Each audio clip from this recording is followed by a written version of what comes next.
நடமாடும்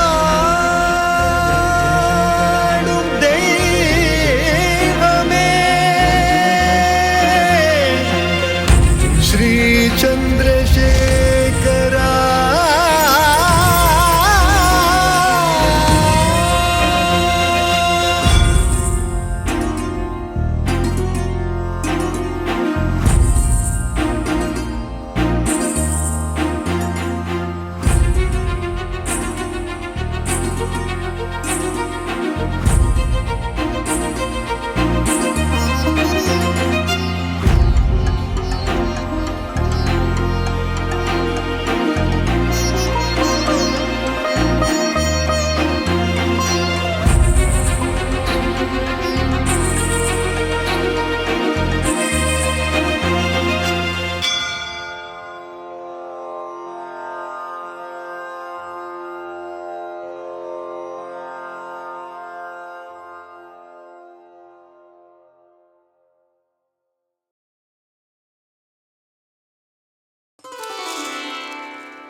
பெரியவாளை தரிசனம் பண்ணணும்னு வந்தேன்.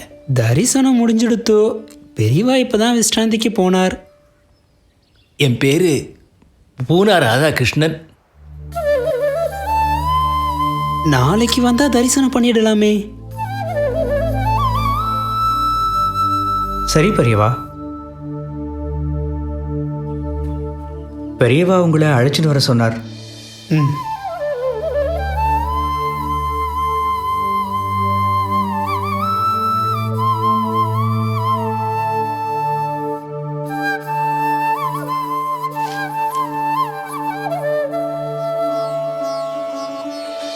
பெரியவா சரணம்.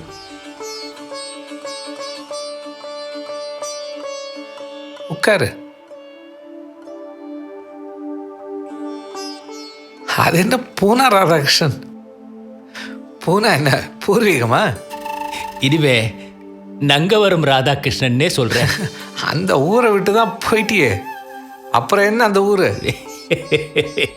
உன்னை பார்க்குற போதெல்லாம் மாகேந்திர மங்கலம் தாண்டா நினைவுக்கு வருது.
चित्रं विन्दते वसुसानो जुषस्वद्रविणो न मेधे.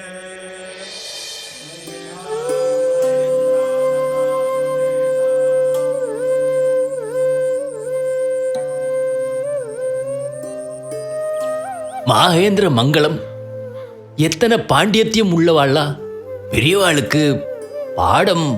மகோமகோபாத்தியாய சாஸ்திர ரத்னாகர தி வெங்கட சுப்பா சாஸ்திரிகள், சாஸ்திர ரத்னாகர விஷ்ணுபுரம் சுவாமிநாத சாஸ்திரிகள், திருவசநல்லூர் வே வெங்கடராம சாஸ்திரிகள் இவாள்லாம் குறிப்பிடத்தக்கவா. அதுபோக மடத்து ஆஸ்தான வித்வான்கள். எனக்கு கூட ஞாபகத்துக்கு வருது. மகா மகோபாத்தியாய பைங்கா நாடு பஞ்சாபகேச சாஸ்திரிகள், மகா மகோபாத்தியாய கருங்குளம் கிருஷ்ண சாஸ்திரிகள். கோடி கன்னிகாதானு உபய வேதாந்த ராஜகோபால தத்தாச்சாரியரை விட்டுட்டியே. அப்பா, என்ன ஞாபக சக்தி! எனக்கு பாடம் சொல்லி கொடுத்த குரு இவாள்லாம். குருவை மறக்கலாமோ? இப்போ 5 பத்தின பாடம். 5 என்பது பல வகையில சிறப்பு பெற்றது. பூஜை பண்றச்ச 5 விதமான உபச்சாரங்கள் பண்றோம். அது என்ன? கந்தம், தூபம், தீபம், நெய்வேத்தியம், அர்ச்சனை. பேஷ். அடுத்தது பஞ்சபூதங்கள், பஞ்ச அமிர்தங்கள், பஞ்ச கவ்யங்கள், பஞ்சேந்திரியங்கள், பஞ்சபூத க்ஷேத்திரங்கள் என்னன்னு தெரியுமோ? காஞ்சிபுரம், சிதம்பரம், திருவானைக்காவல், திருவண்ணாமலை, ஸ்ரீகாளஹஸ்தி. பிரமாதம். இப்போ பஞ்சேந்திரியங்கள்னா என்னன்னு தெரியுமோ? பஞ்சேந்திரியங்கள்னா நம்ம உடல்ல உறுப்புக்குள்ள இருக்கக்கூடியது. பஞ்சேந்திரியங்கிறது 2 வகை. ஒன்னு ஞானேந்திரியம், இன்னொன்னு கர்மேந்திரியம். கர்மேந்திரியங்கிறது செயல்கள் மூலமாக ஈடுபடக்கூடியது. ஞானேந்திரியங்கிறது சிந்திக்கக்கூடியது, புரிஞ்சிக்கக்கூடியது. நம்ம ரிஷிகளும் முனிவர்களும் ஞானேந்திரியத்தை பின்பற்றினார்கள். நம்ம பாரத தேசத்து பாரம்பரியமே இயற்கையை சார்ந்து வாழறதுதான். கேட்டு தெரிஞ்சுக்கிறது ஒரு விதமான பலனை அளிக்கும். கேட்டதை கிரகிச்சு யோசிச்சு அலசி ஆராய்ஞ்சு தெரிஞ்சுக்கிறது அதிகமான பலனை அளிக்கும்.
வேதம் படிக்கிற நம்மளுக்கு சாப்பாடில் சில கட்டுப்பாடுகள் இருக்கு.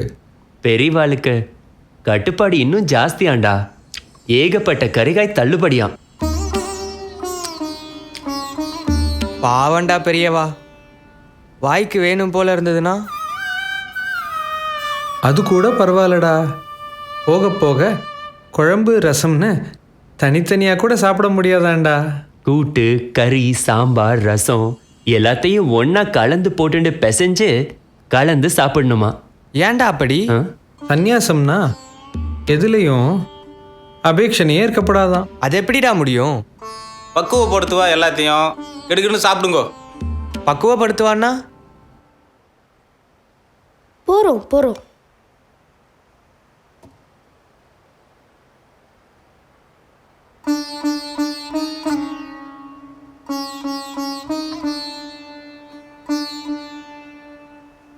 இது என்ன கீரையா?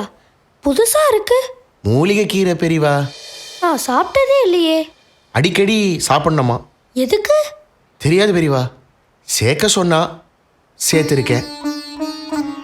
மிச்சம் வைக்காம சாப்பிட சொன்னா.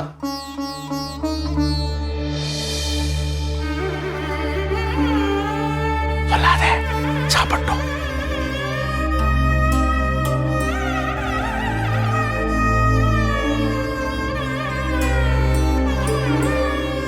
இன்னும் கொஞ்சம் குழம்பு விடட்டுமா பெரியவா? போறோம்.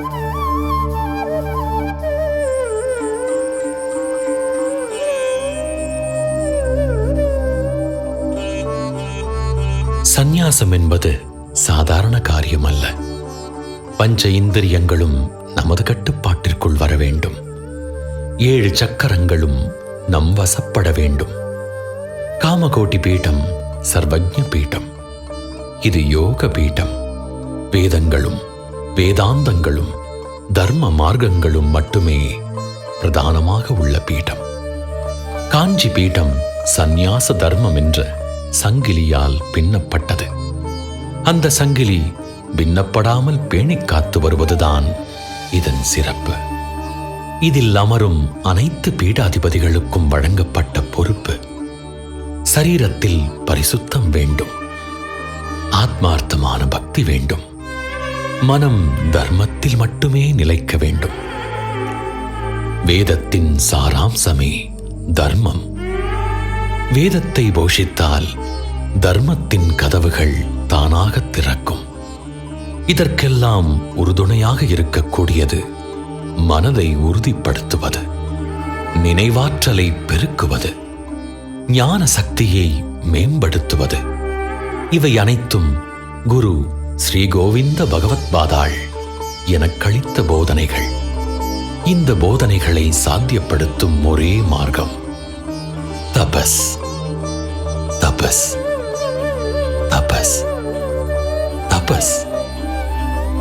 குருவே, தங்கள் போதனைகளை மேற்கொள்வேன். சந்நியாச நெறி நழுவாமல் பீடத்தை போஷிப்பேன். சத்தியம், தர்மம், நேர்மை, இந்த 3ம் தான் நெற்றியில் நான் தரிக்கும் 3 கோடுகளின் அடையாளம்.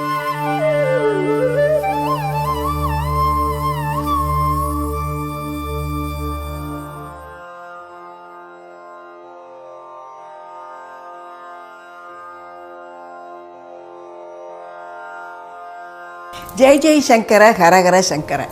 சத்தியம், தர்மம், நேர்மை, இந்த 3ம் தான் நான் நெற்றியில் தரிக்கும் 3 கோடுகள்.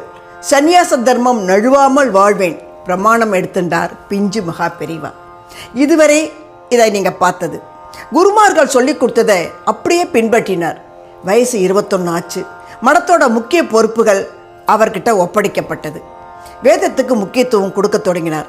பல மதத்தினரையும் எப்படி மதித்தார் போன்ற காட்சிகளை பார்க்க போகிறீர்கள் அடுத்து வரும் எபிசோடில். அத்தனை மதத்துக்கும் பொதுவானது தர்மம். அந்த தர்மம் எங்களுக்கும் தேவை இப்போ உங்கள் மூலமாக. நமஸ்காரம்.